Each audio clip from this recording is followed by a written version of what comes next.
Hi, it's Tom from Lone Horizons, and welcome to a one-off video where we're going to be taking a look at the game Choir of Flesh. It is a solo roll and write tabletop game combined with a solo RPG. And some of you might know exactly what I mean by that. Some of you might not. We're going to cover that in this video. And we're also going to do a bit of gameplay as well. We're going to start a game on it. And this is going to be a one-shot video just to show you kind of what the game is like. My 2-year-old daughter seems to have stolen my favourite Blackwing pencil that I've been using since the early days of the channel, and has left it somewhere. So I'm just gonna sharpen a new one. So yeah, I heard about this new game. It's from Blackoath Entertainment, makers of Across 1,000 Dead Worlds. This is on my pile of shame at the moment. Every time I do a update video for the channel, I get this game out and I basically berate myself for not having played it yet. I mean, I did make a character on it and start a game. I just, haven't gone back to it, even though I think it's going to be a really good one. It's just one of those things where the stars haven't aligned yet for me to get really into it and play it. But I reached out to Alex T, the designer of all these games from Blackoath Entertainment, and he really kindly sent me this to have a look at because it's the new one. It's just recently been released. And yeah, let's see. It's got a very unique, interesting historical setting. It's set in France in the year 1000 AD, or AD 1000, or 1000 CE, whatever you want to call it. And basically the apocalypse is happening. The end of the world is happening. And it's not what people expected. There are two factions that have been fighting each other and ravaging Europe and the world, I guess, medieval Europe. Or is it Dark Ages Europe? Would 1000 AD be the Dark Ages? Maybe. It is very, very strange. It's a really unique setting. So there's these two factions. Let's go to Exploring the Apocalypse to have a detailed look at that. Because I thought if we talk about the setting of the game first, that makes more sense than talking about the rules first, because it affects the rules in such a fundamental way, and it affects the gameplay, and everything you're doing in this game is going to be related to what's going on in the world. So it says, it is the year 999 of our Lord. Just 3 years ago, Robert the Pious became the king of the kingdom of the Franks. The same year, Otto III ascended to the throne of the Holy Roman Emperor. Sylvester II has just become the Pope, and the Moors still rule over most of the Iberian Peninsula. This is a time of political upheavals with frequent wars and invasions, despite the Council of Charroux proclaiming the Pax Dei just a decade ago. Worse yet, fear among the common folk and even some scholars is spreading. The second coming of Christ is upon us, and the end of all earthly existence is inevitable. They were right, partially at least. Okay, so basically, I won't read this whole spread because it's quite long. There is a lot of plot and lore and setting packed into this book. This is as an object, as a book. This is really nice and compact. It has a lot of information, very well laid out in it, and it's very easy to read. And the best thing about it actually is it even has an index at the back. Not many indie RPGs have these. I don't even know what an indie RPG is now, because some people just call any RPG that isn't D&D an indie RPG, even though you've got like really big established ones. Basically, but a lot of lower budget RPGs don't have an index, and it makes them much harder to just quickly find rules that you're looking for. The other thing is as well, the table of contents is really good too.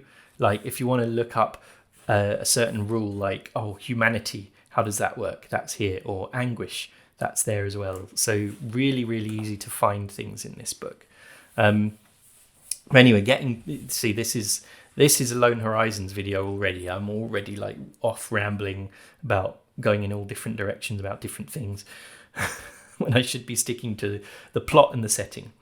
So, as the Pope announced the start of a new era in the early hours of January the 1st, 1000 AD, the sky broke in half. A blinding light shone upon the holy city, a light visible across all of the continent.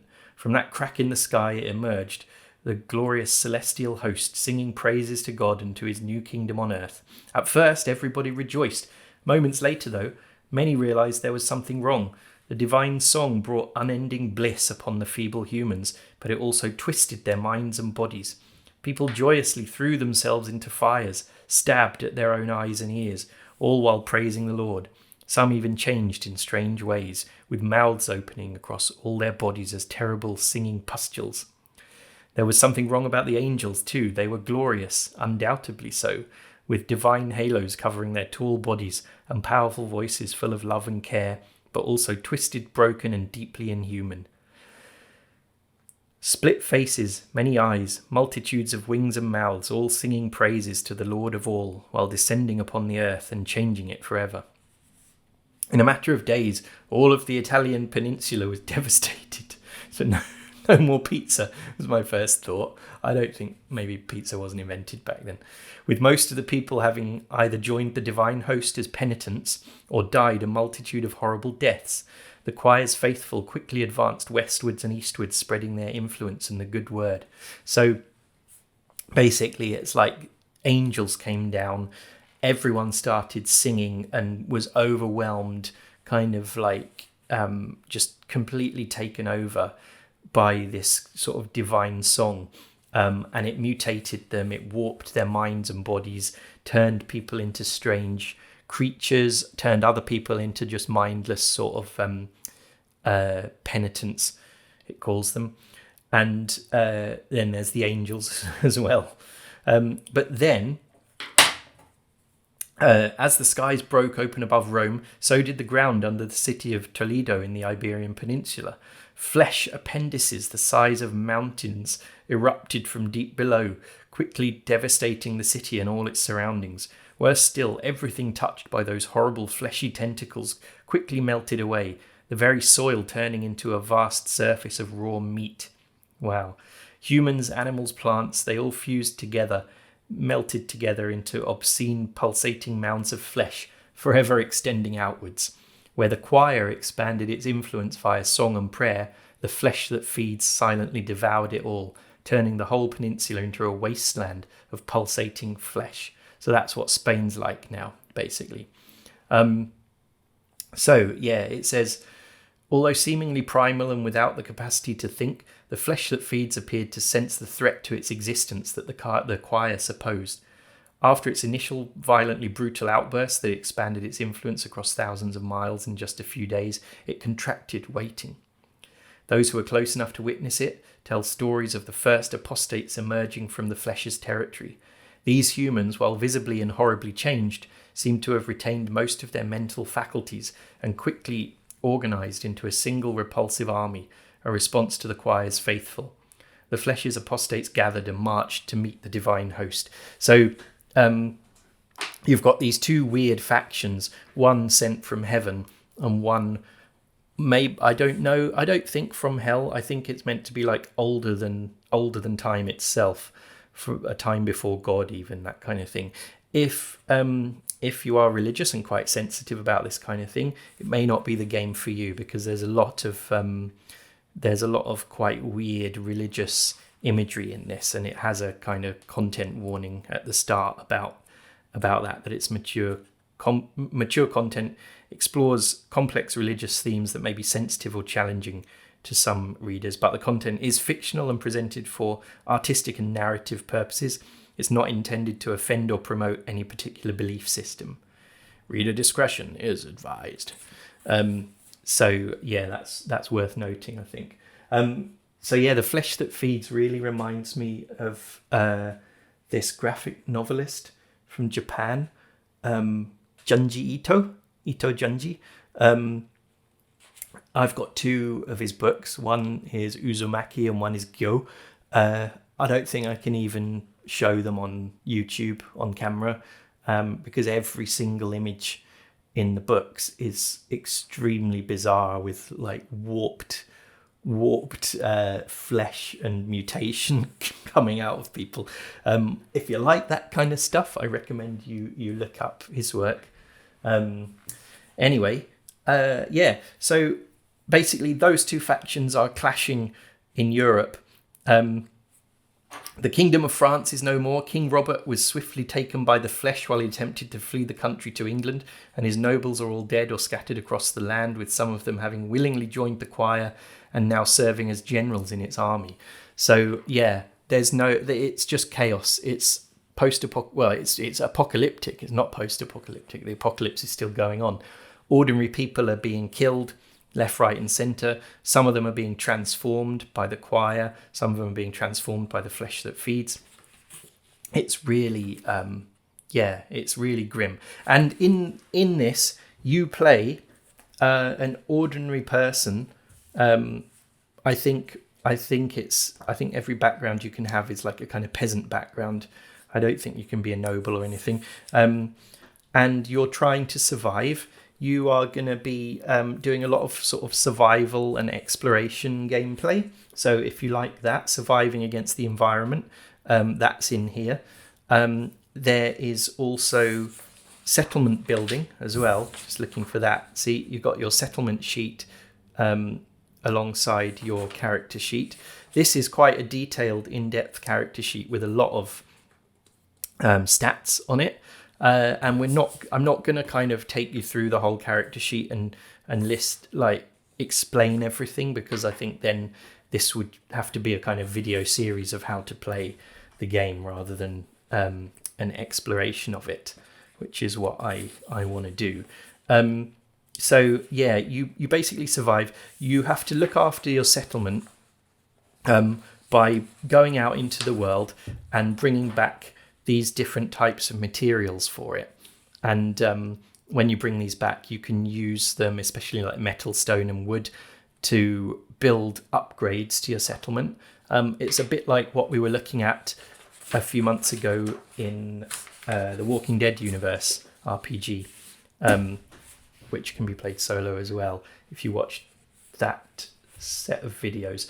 And that's it. You go around. It's basically like a point crawl. You go from place to place. It's not like a hex crawl where you're exploring every single plot of land on the world map. It's more like you travel. Travel is abstracted. You arrive at a location which you roll for on a table, and then something happens at that location.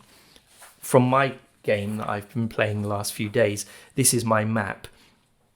I'll just quickly show you that. I'm not going to explain everything on there, but you can see that's my settlement there, Emberford, and then these are the paths I've taken through the wilderness that I've explored, and you get branching paths as well.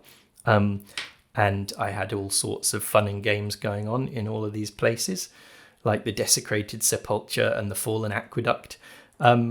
This might be sounding a little bit like Morkborg. Again, I don't know if that's the right pronunciation. I've never played Morkborg. I feel a bit like I missed the moment that it had. It seemed like it was everywhere a couple of years ago, and people played it to death, especially solo, and like 2 solo supplements have been released for it, and I think one by Chowclips, friend of the channel.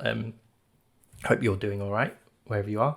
And yeah, Morkborg, it's sort of like that. There is an apocalypse that is impending, and it is very grimdark, and it is very sort of there's a lot of misery. There's definitely misery going on, but it's more of a kind of medieval, true historical setting. Well, not true, but like real world historical setting.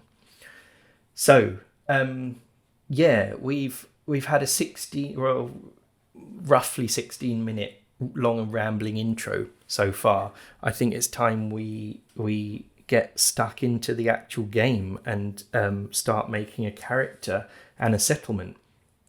You get a lot of good stuff with it that you can print out. I think it's all in the book, but when you get the PDF as well, you will get things like the combat grid. This is a battle map for the tactical combat, and the combat is very, very fun and interesting and deep, basically. It can be as deep as you want it to go, really. You've got the incursion grid, because that is like an event. An incursion is an event that you will have every now and then, and this is kind of like a point crawl through an area where you'll have encounters, but it's like a special type of area. We'll get into that, I'm sure. I don't think we'll probably have time to do an incursion tonight in this video. And you also have what has saved my life while playing, the gameplay procedures sheets. So you've got character creation, you've got your settlement here, how it starts off and stuff.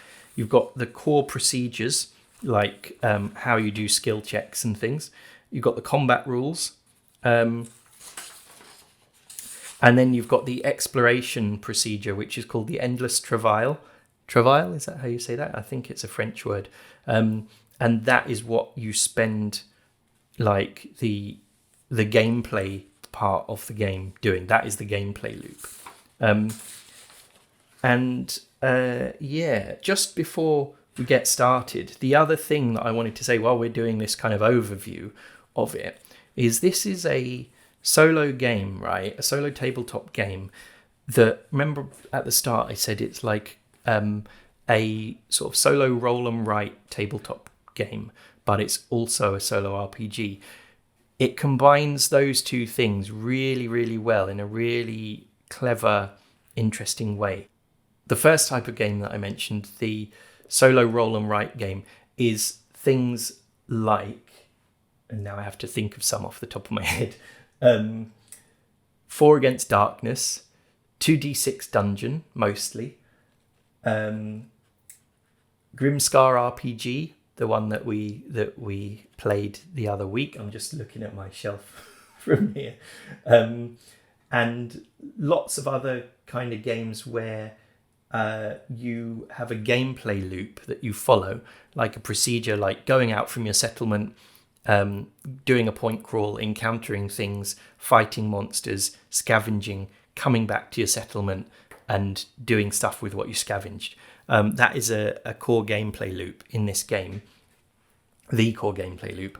But on top of that, right, because sometimes that can get a bit boring, it's like you play through the game and you experience most of what it has to offer in your first playthrough, and you know that because it's one of those types of games, that's all you're going to experience in it. You're never going to go off rolling on oracles and uncovering strange plots and meeting weird and wild characters and things like that. But in Choir of Flesh, we have, where is it? The solo narrative tools chapter, page 84. I think I bookmarked it here. Yes, this whole section, right, turns it from a solo roll and write tabletop game into a solo RPG, a genuine one. And I don't mean that like as a disparaging thing about that other kind of game, like dungeon crawlers, like 2D6 Dungeon and things. I think they're really fun. And there is a lot of variety in them, especially in 2D6 Dungeon, which we're going to be getting back to soon. Our playthrough of that, the series hasn't ended or stalled or anything like that. I've just had so many videos I'm trying to make one after another that I haven't had time to go back to it yet. We will go back to it soon. This turns it into an actual solo RPG with a game engine for doing solo stuff. So basically what you're encouraged to do, and it is slightly vague in the rule book, I would say, as a criticism. It is a bit vague about this, but you're encouraged to incorporate solo role-playing into the game loop while you're playing. So an example of this, right, is you can just keep going out into the wilderness, following the game loop of the endless travail, doing the point crawl, going from place to place, finding stuff for resources for your settlement and bringing them back, and then building up your settlement, building up your character. You do level up and things in this. You get XP and level up. You could just do that, and that would be fine as a way of playing this. But what you're encouraged to do is, as an example, in my game, the notable NPC who lives in my settlement, who I rolled up at the start of the game, is a kind of tinkerer guy who has lost his tools and left them in his old warehouse that he had to abandon and flee when the choir or the flesh came for it, and he ran for his life. And it says that about him in the book, right? It doesn't say anything else. It doesn't say he can offer you a quest to go and find his missing tools. If you choose to do this quest, you will receive blah, blah, blah. It doesn't say anything like that. It's just a little pointer for you to think, you know what? I can use the solo narrative tools to turn that into a quest for myself. Because there are oracles in here. Like there's a yes-no oracle. This one uses a D100. If the action or event is, say, unlikely, the probability of it happening is 40%.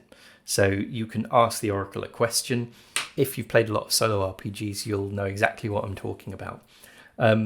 You can also, it says for a more nuanced result, roll an extra D6 at the same time as you roll D100. A result of 1 on the D6 means something is going on, with the result varying depending on whether the answer was yes or no. If the answer was yes, a result of 1 would be interpreted as a potential complication. So this example question is, will the guard turn around and come my way?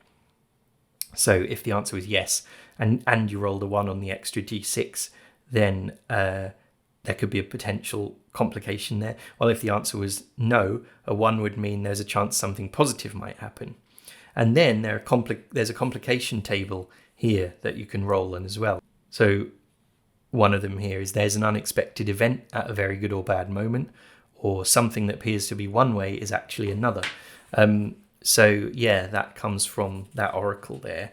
And then you've got surprise events as well. You've got the action and theme tables, which if you use Mythic Game Master Emulator, you'll have seen these before. So with this, you roll a D100 on here, and you might get abuse, and then for the theme, you might get battle. So maybe the sort of plot that's going on here is someone trying to thwart the outcome of a battle, or turn the tables on a battle, and cause someone to lose it, one side to lose it and the other side to win, something like that. So you would roll on this when you encounter, say, an NPC, and you talk to the NPC. You want to know what subject they're talking about, or what they're doing. Let's say what they're doing. So you'd roll on action, D100. You get 2, violate, okay, and then roll on the theme table. You get 16, environment, violate environment. That to me says they're trying to kind of get into somewhere that they can't get into. They're trying to like break into a building, or there's some kind of hostile environment nearby where there's a load of flesh people or choir people guarding it, and they're trying to get past them or something like that. And then that takes you further on into the role-playing side of it. And you've got loads of these tables here. You've got like the significance table, where this says this event or action provides some sort of benefit to the character, or has some positive outcome or meaning. Like there's so many things here. It goes on for ages, actually. There's like character generator here, NPC generator for when you meet someone, and you can go as in depth as you like what age they are. It might not matter to you all the time, so you don't have to use this. And then even NPC motivations, status, justice, belief, rebellion, what do they want out of life, So I just wanted to kind of show you that, because that is what sets this game, for me, sets it apart from a lot of similar ones where they have a really strict gameplay loop that you follow. All right, so why don't we just get started making our character?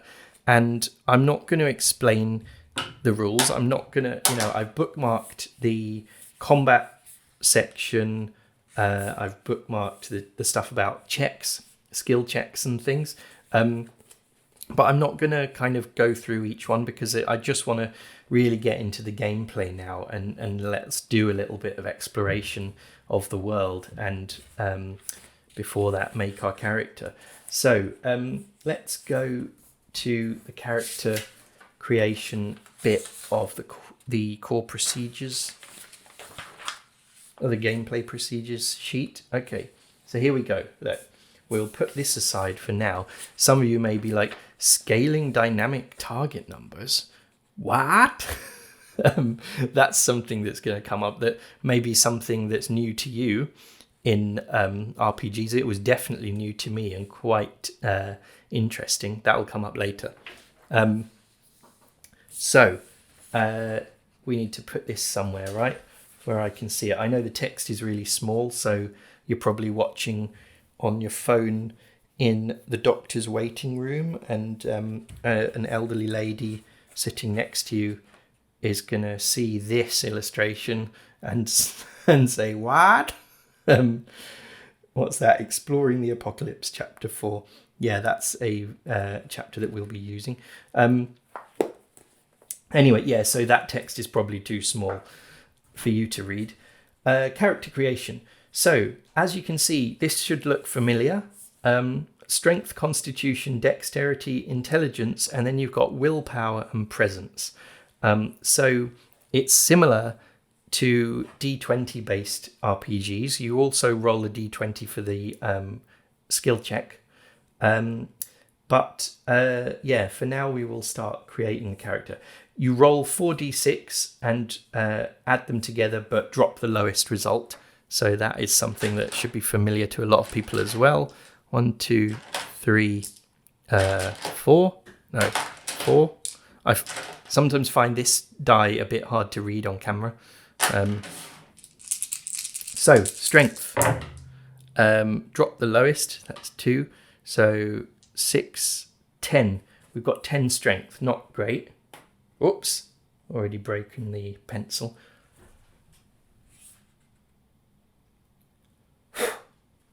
I don't think we have a modifier there. Using the table on page 13 and based on your scores, assign a modifier to each. All right, so page 13, here's the modifier table. So 9 to 12 is 0. I've got this snazzy Oxfam bookmark that I'm going to use today. So let's go through down the line. 4d6 drop lowest down the line. Constitution, drop that 2, 6, 7, 8, 9, 10, 11. That's not great either. Dexterity. What kind of character are we going to be in this? Drop that 1. So 8, 9, 10, 11, 12, 13. Oh, that's good. I think that's a +1. Yes, 13 to 15 is a +1 modifier. And we can put now in our defense rating, you add your dexterity modifier to it. So that's +1. And for your initiative at the start of combat, you use your dex mod for that. Intelligence.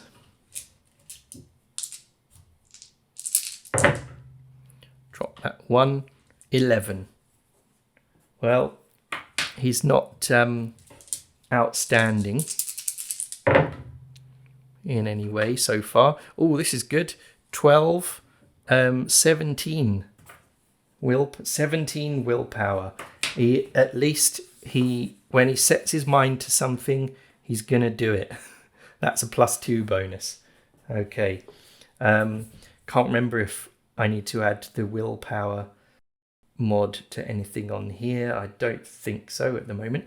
Okay, presence, the last one. What is presence? I think it's kind of like charisma. A character's charisma, charm, and ability to influence others. Okay, that's good. And it down here as well, it's got like examples of use for each of these, which I find if you've been playing RPGs for years, you may think you don't need that. But I actually find that really useful wherever it gives examples of things you could use like them for in terms of checks during the game. So that is 10. Okay, not great. Those are the core stats. Using assign the modifiers. Set your anguish to 0. Isn't it great? There's a stat called anguish in this game. You're gonna be suffering a lot of anguish in this game. Set your humanity to 20. That sounds nice, doesn't it? Your carrying capacity is equal to your strength. Okay, that's on the gear page. So that's 10. We can carry 10 things. Your defense rating is equal to your dex modifier plus your armor. Okay, we don't have any armor yet, but we will add that in there when we do. Your initiative is equal to your dex modifier. Yeah, we've done that. Your vigor is equal to your con modifier plus your willpower modifier. So vigor. So that is just our willpower modifier. That's 2. Your move is 2. You start with 1 weapon proficiency and 1 armor proficiency. Choose which. Okay. Weapon and armor proficiencies in this are not things like martial weapons, simple weapons, elf weapons. You know, there's 1 proficiency for each weapon in the game. So let's see, melee weapons, or is it detailed here? 14 other characteristics.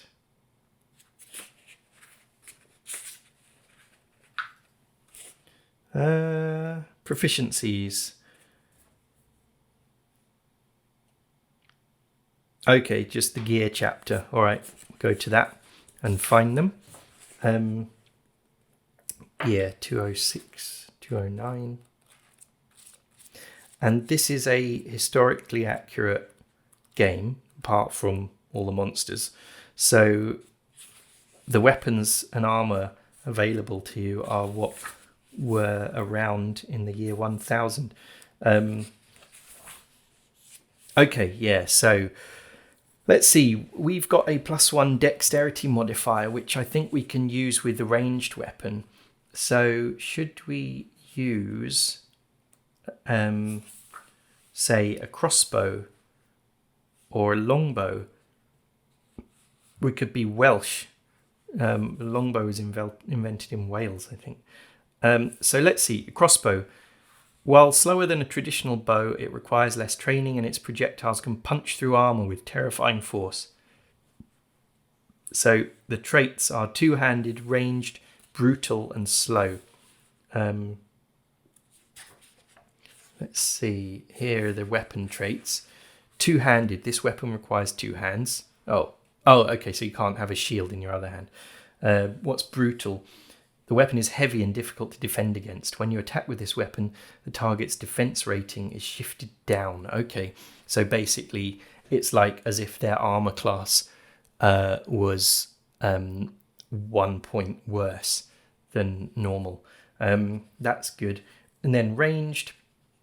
X, the X indicates its maximum range in squares on the battlefield.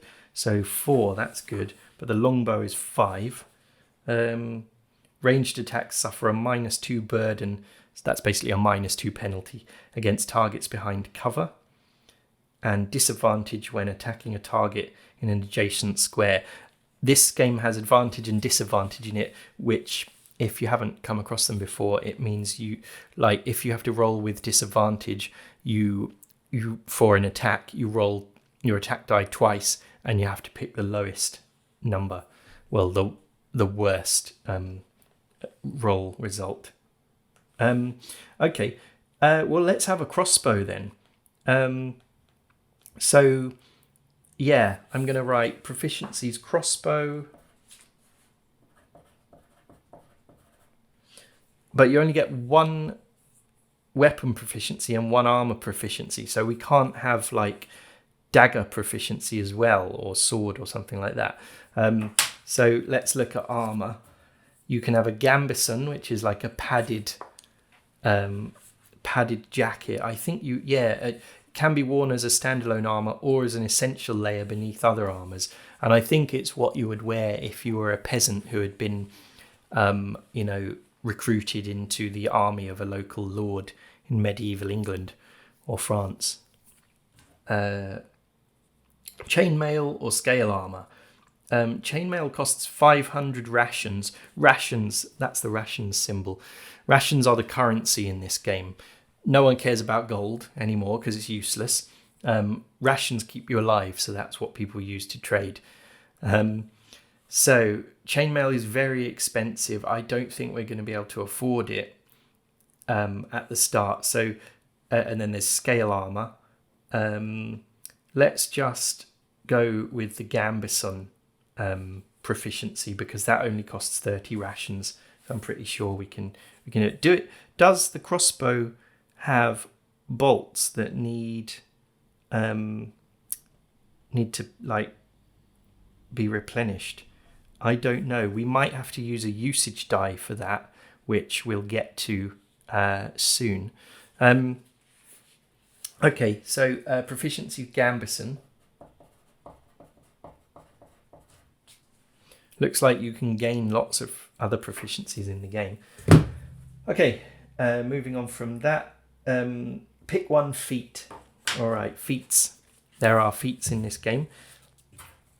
Let's see, skills, other characteristics, 14 before we get to skills, I think. I'm trying to kind of get through character creation quite quickly. I mean, I'm aware I am not, unfortunately, but that's the kind of YouTube channel you're watching here. We go off on tangents a lot here. So, other characteristics, that's things like anguish and humanity and things.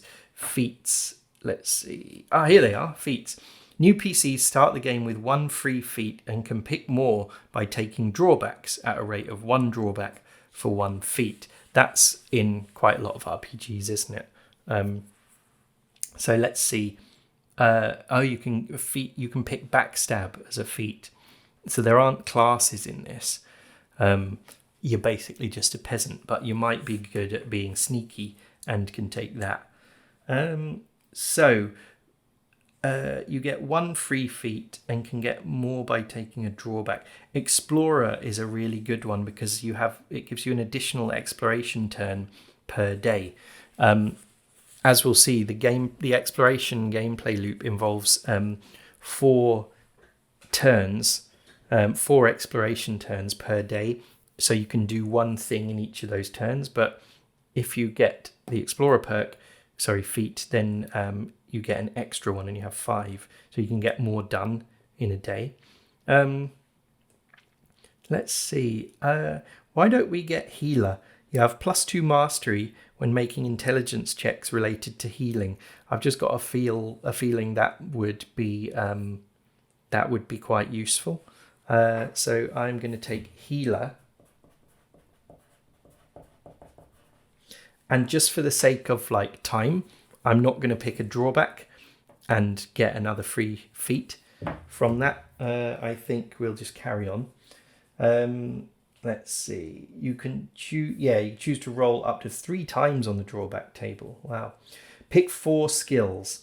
If you have an attribute with a score of 16 or higher, you can pick an additional skill from the ones available for that attribute. So we can do that with willpower. So we can have 5 skills as long as one of them is a willpower one.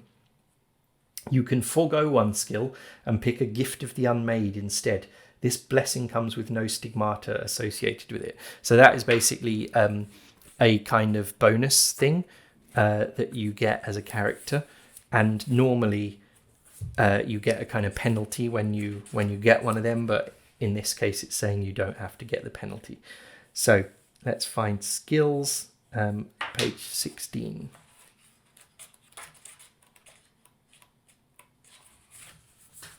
Here we go.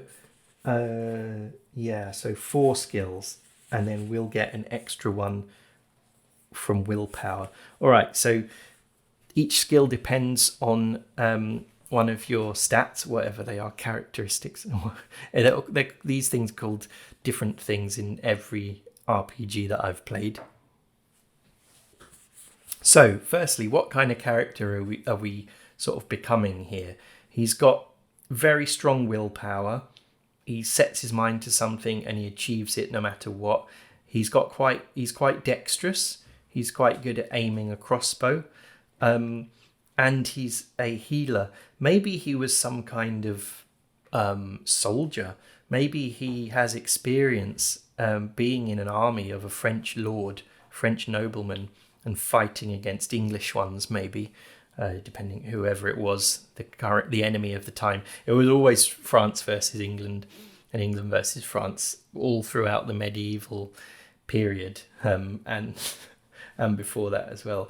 He's got experience in combat, and he has some kind of like folk healing techniques that he's used to maybe disinfect wounds on the battlefield and save some lives of his comrades. And maybe he was in a sort of regiment of crossbowmen in a war. That would be interesting. So let's look at the dexterity skills. Acrobatics. So that says gain +2 mastery to checks related to acrobatic maneuvers, e.g. balancing or tumbling. And mastery here just means bonus. Ambusher. Deal an automatic minor injury when attacking a target unaware of your presence. Evasion. Gain +2 mastery to checks against area effects or traps. Lockpicking, nimble fingers. Precision strikes. Gain +2 mastery to attack checks with ranged or finesse weapons. That would be great. So that means when we make an attack roll, we would add our dexterity modifier +1, and we would add 2 as well. That would be really good. So precision strikes we're going to have. That's one of our 5. That's quite a lot of skills you get.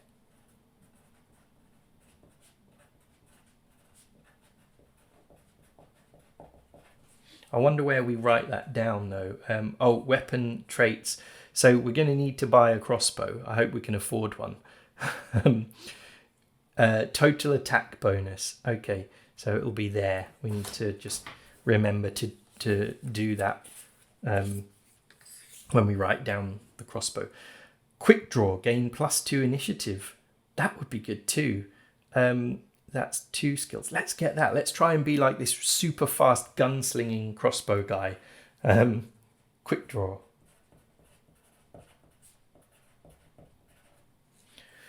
Because the combat in this game is brutally hard. It's not unfair, I don't think, but it is hard. All right, so we've had 2 dexterity ones. Okay, so let's look at the strength ones. Brute force, gain +2 mastery when making checks for breaking objects, doors or barriers. Grappling mastery for when you're wrestling with someone. Mighty leap, double the distance you can jump horizontally or vertically. Wow. Heavy lifting, increase your carrying capacity by 5. Athlete is probably a good one. +2 mastery on all checks involving athleticism like swimming and running. All right, we're going to do that. Athlete.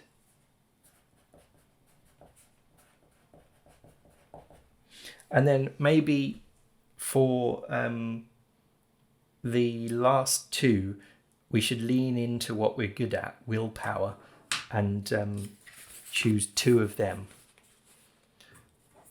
So calm. Whenever you must make an anguish check, increase the die roll by +2. This kind of thing will make a big difference in the game to like how survivable it is for us. Anguish is a kind of mental anguish kind of thing. I can't remember exactly what it does now, but you can imagine it's related to sort of your state of mind and how kind of effective you are. Let's see, empathic, your max humanity is increased by 2. Insight, gain +2 mastery when making a check in order to read someone's intentions or emotions. So that's really good for the solo role-playing side of the game. Inner strength, gain +2 mastery to checks against supernatural effects. And then there's mental fortitude, +2 mastery to checks against fear, charm, or mind-affecting effects. Let's get that, mental fortitude. Because of him having high willpower, that fits for me, I think. Mental fortitude.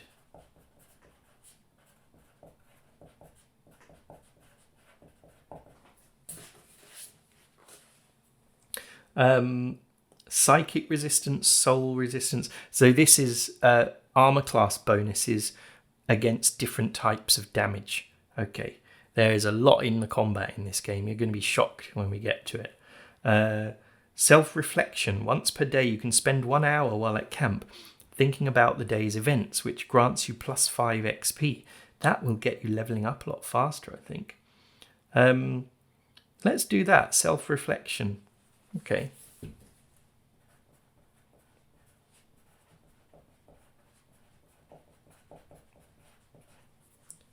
Something that could be really nice is to really helpful is to get some index cards, 1 per skill, and just write down what the skills do on each of them and just lay them out in front of you.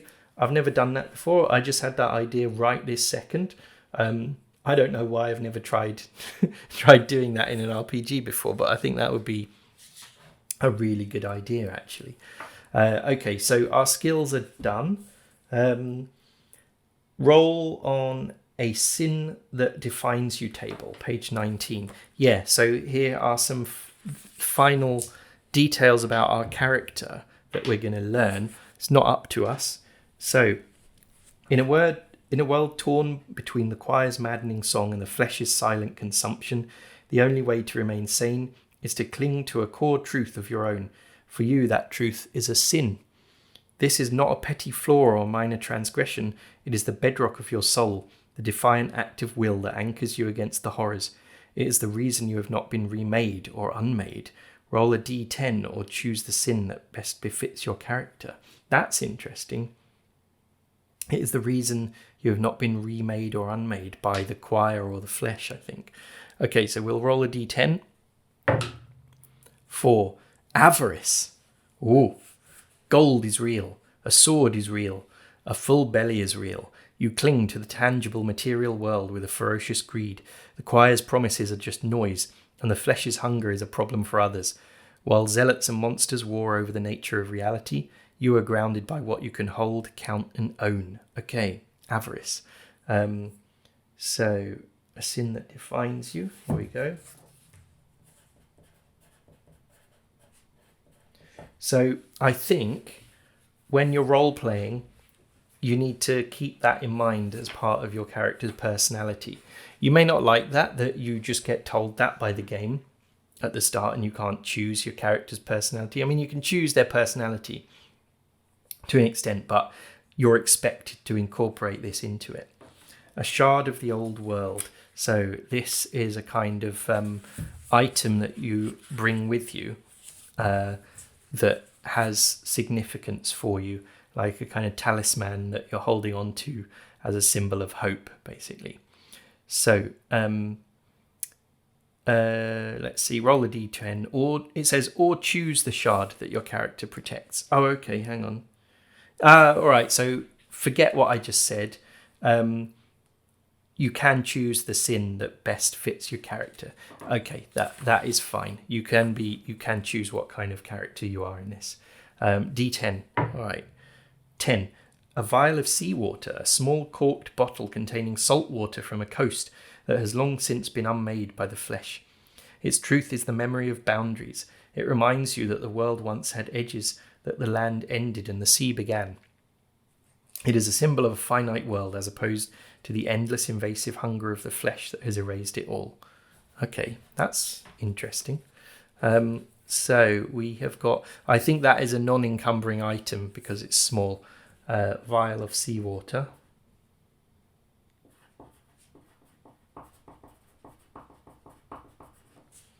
And we can put it here as well, actually. Vial of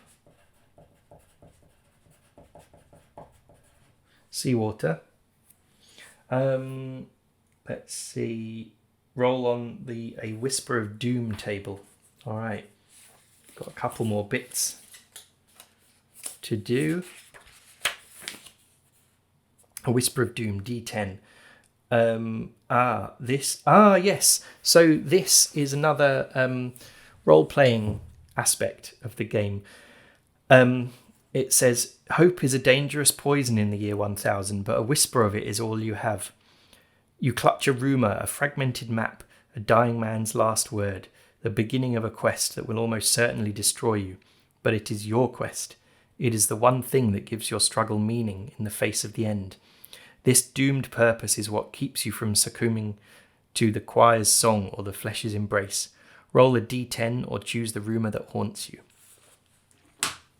Let's roll for it. So this gives you basically your doomed quest, to put it simply.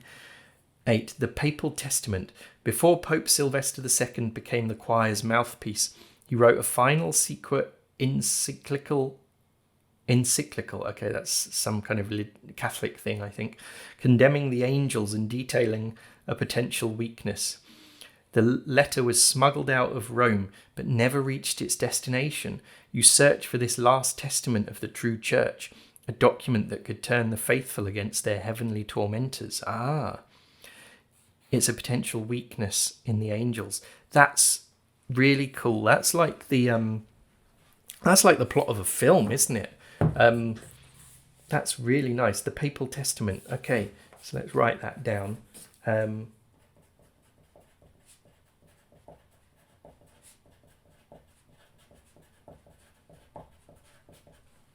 So that means you could, you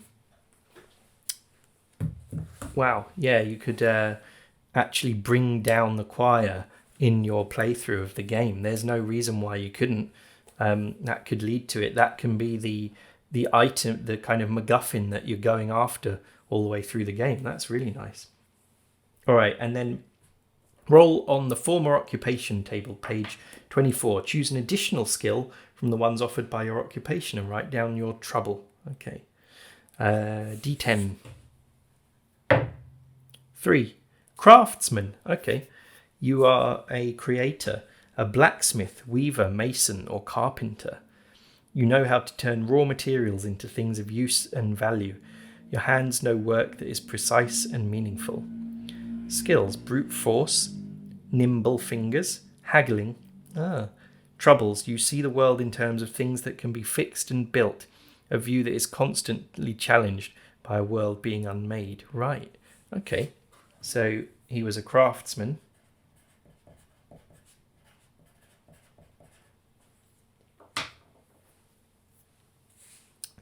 All right. So we choose one of those skills.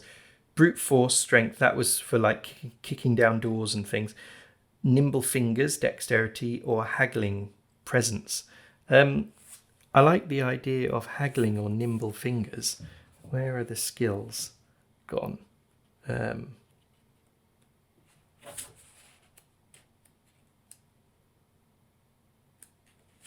they are. So haggling, gain +2 mastery to checks that involve negotiating prices and conditions. And then nimble fingers, gain +2 mastery to checks when attempting to pickpocket something or dismantle a trap. Okay, I'm going to go for haggling. I think that would be useful. Let's see. Haggling.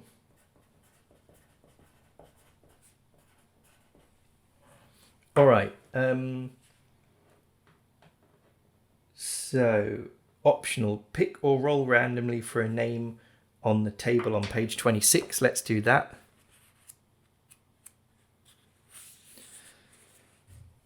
I feel like I'd like to play a Frenchman. Be the first time in any RPG where I've played a Frenchman.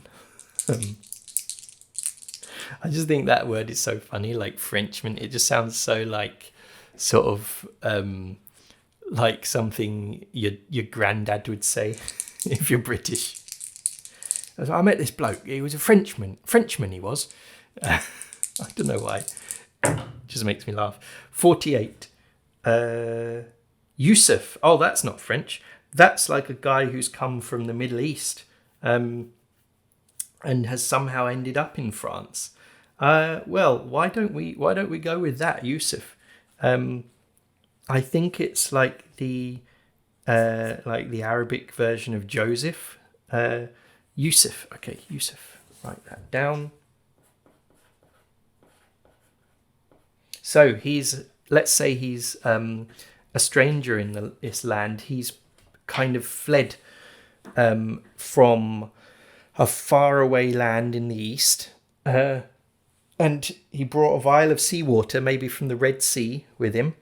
And he has heard about the Papal Testament, and he knows it was written down on a scroll or something. It wouldn't be a scroll, would it? They had books then, handwritten books. So maybe it was dictated by a monk into a small book or something. I mean, dictated to a monk who wrote it into a small book. And yeah, so he obviously left his job as a craftsman when the apocalypse started. He travelled west because maybe he heard that the Papal Testament had ended up in France, and that's why he came to France. Great, okay. And then, name. Optional, determine your character's bond with another PC or NPC. I think I'm just going to skip that. The other thing we need to do is find out what gear we start off with. And I think that is detailed in the gear chapter, actually. So page 206, I think that's where it is. I remember I thought it was weird that it's not in this list here. Right, I've just remembered I've done the exact same thing that I did the first time I made my first character on this, and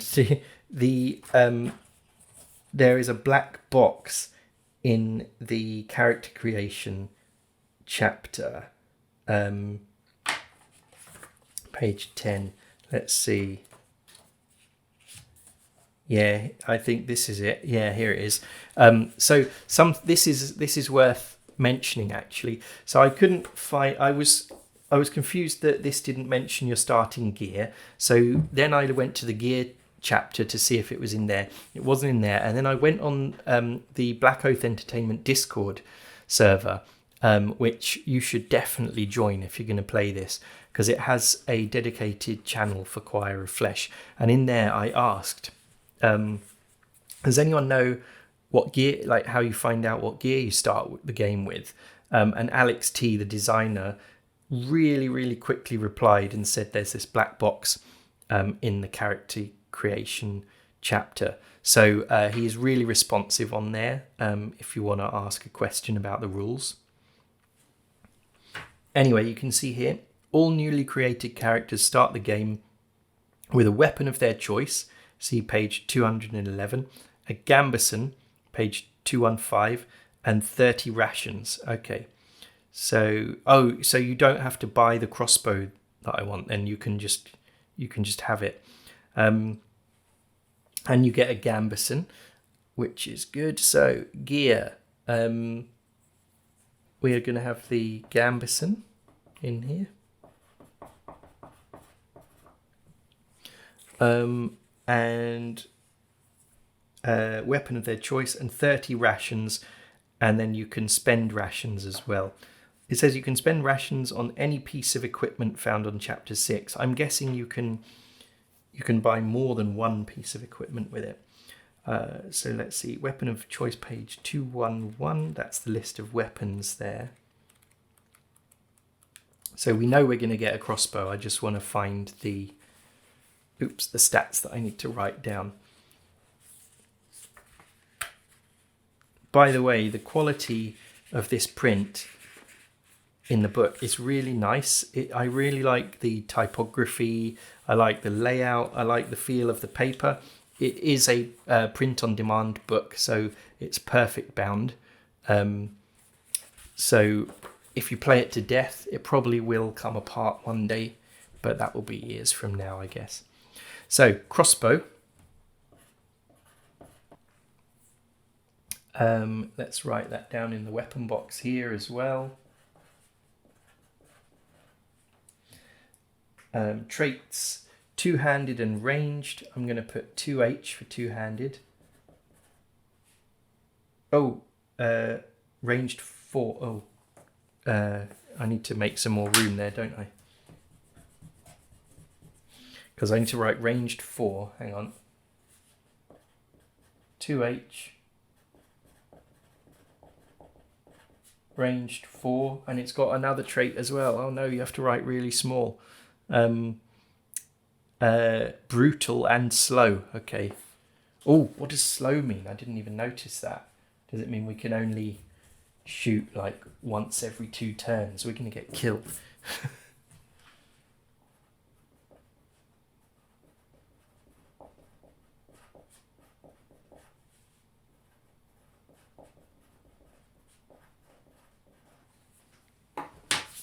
Let's check that out, actually. Slow.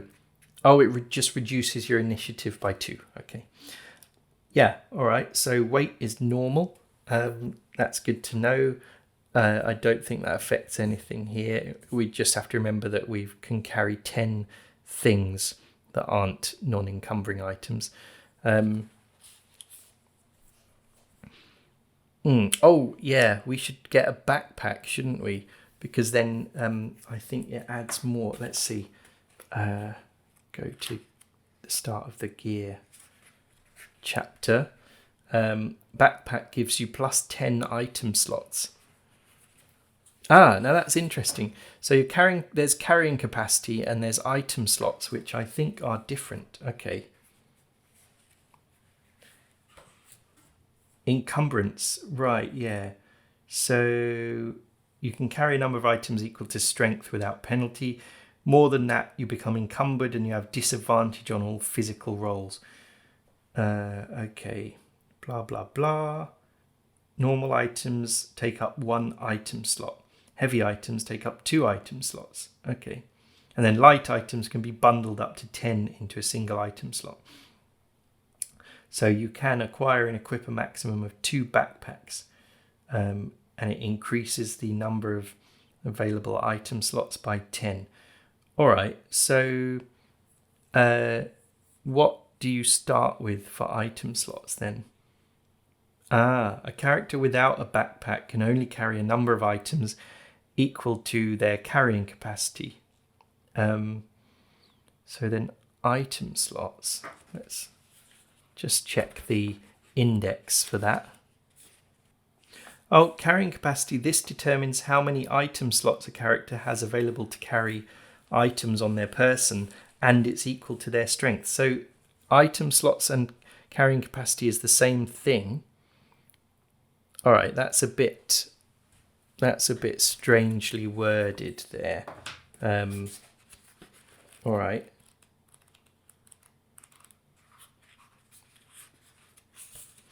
You know what? I'm just gonna go with if we get a backpack, then we will get 10 extra item slots, giving us 20. I think it just gives you that to tell you that if you don't have a backpack on, that's how many item slots you have available to you. And then if you do have a backpack on, you can write down your maximum item slots there. So, okay, that's fine. So we're going to write backpack. I'll see how much that is because we've got 30 rations to spend.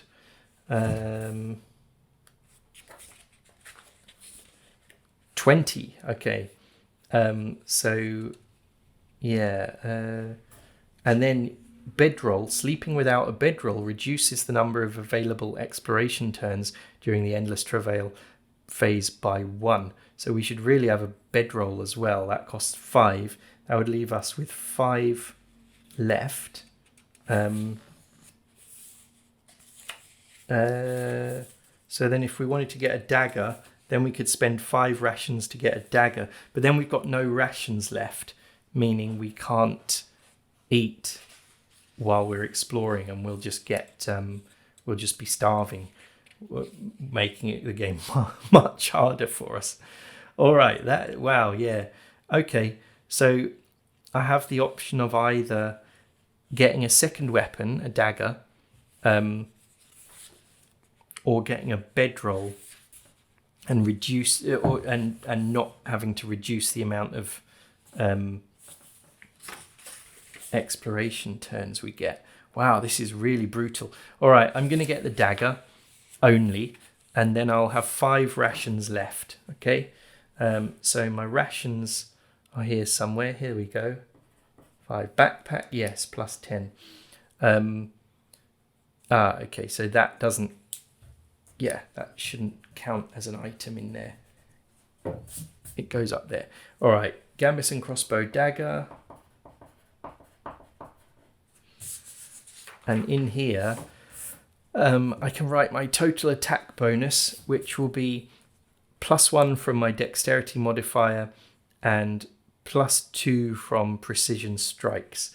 So +3, that's a good attack bonus to start with. And then I'll put dagger. What are the dagger's traits?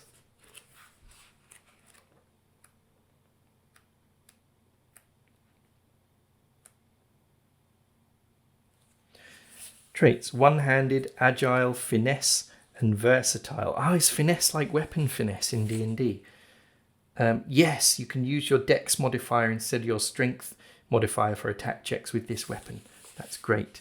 Okay, so dagger is one-handed, agile,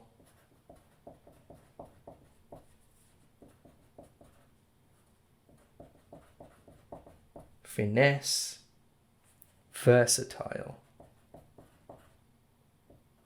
I'll put. So my total attack bonus with that would be +1 from my dexterity. Okay, great. Right, I think that's all the gear taken care of. What does agile mean? This weapon is light and balanced enough to be used in your offhand. You must have 2 weapons with the agile trait in order to dual wield. Okay, yeah. So you could be a kind of fencer holding a sword in your main hand and a dagger in your other one. All right. So that is our character done. Oh yeah, we've got armor as well, haven't we? I think the gambeson gives us 1 defense rating point. So let's just double check that.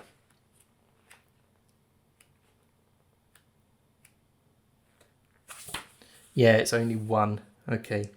Weight normal. Can be combined with other armor, so you can put chainmail on top of it like you could in real life. All right, so that is +1. So defense rating total is 2. Great. Initiative. Your initiative. Quick draw. I think we get an initiative bonus, don't we? Let's see.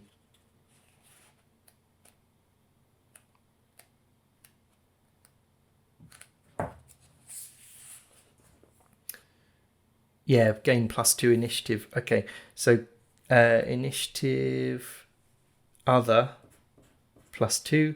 So total is +3 to our initiative roll. Great. Okay, I think that's everything. We'll just put level 1. We won't write in any XP yet. DP. What is DP? I can't remember at the moment. And you don't start with any rumors, I don't think. So that is our character created. So yeah, that was an overview of the plot and setting of the game what kind of game it is, and also character creation. We haven't done settlement creation yet. So what we're going to do is split this into 2 videos. In the next video, we're going to make our settlement, which is really, really fast, much faster than making a character. And then we're going to do some gameplay.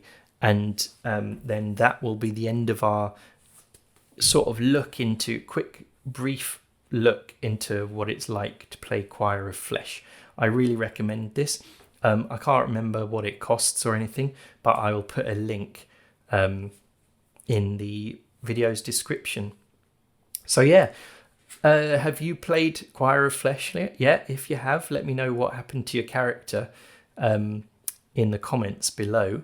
As always, like and subscribe to the channel if you haven't, and I will see you in the next video.